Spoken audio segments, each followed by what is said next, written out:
This top-down network model represents traditional hierarchy. The central node possesses perfect visibility, seeing every actor in the system. But when it issues a directive, organizational execution fails. The outer nodes move out of alignment, breaking the lines of communication. Gripping the system too tightly causes the structure to fracture. Individual actors begin to prioritize their own local instincts, leading to a state of total divergence from the central vision. The first symptom appears among high performers. These autonomous actors spot patterns quickly and quietly abandon the grid, seeking open space where their momentum isn't constrained. Positional authority guarantees a comprehensive view of the board. It offers no mechanical grip over how the pieces actually choose to operate. As high performers depart, mid-level specialists retreat into corners of certainty. They build defensive silos to protect their specific domains, shielding themselves from the frustration of centralized commands. Down on the front line, movement is dictated by survival. These actors respond to the loudest, most immediate pressures of the day. They aren't ignoring the strategy. They simply cannot hear it over the noise of the immediate. This leaves the leader broadcasting into a void. Alone at the top, it is easy to misinterpret this lack of response as a personal or intentional rejection of the vision. We have to separate two distinct concepts. Visibility allows you to see the pyramid. Authority is the ability to move the blocks. In complex systems, seeing the whole rarely grants the power to control the parts. Relying strictly on structural command turns a leader into a paralyzed spectator. They are watching a game they can no longer influence. Curious. Regaining influence requires a counterintuitive shift. The leader must stop broadcasting commands and leave the elevated center of the board.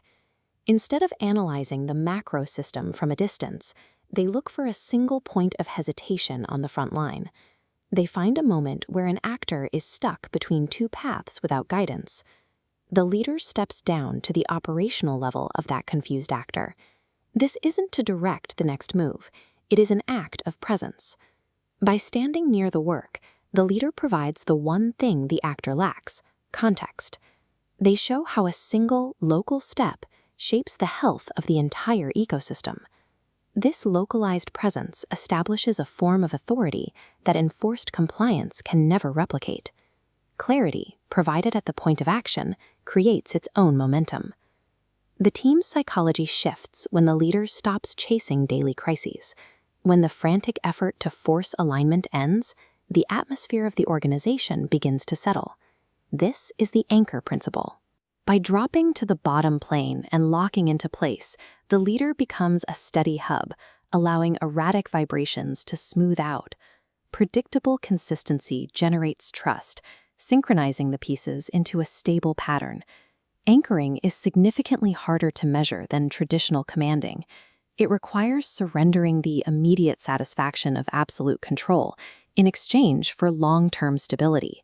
Influence is built invisibly through grounded proximity. Eventually, it makes the need for forceful directives obsolete. Over time, the organization reorients.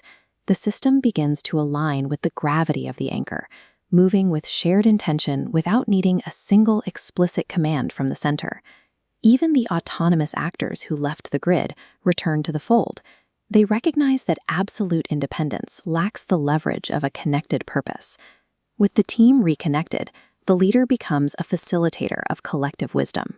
By staying near the pieces, they gather diverse insights, aggregating specific expertise into a unified direction.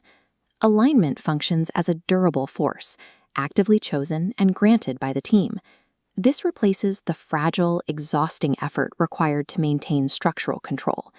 Great leaders do not command the board, they anchor it. They understand that achieving total alignment requires first surrendering the illusion of control.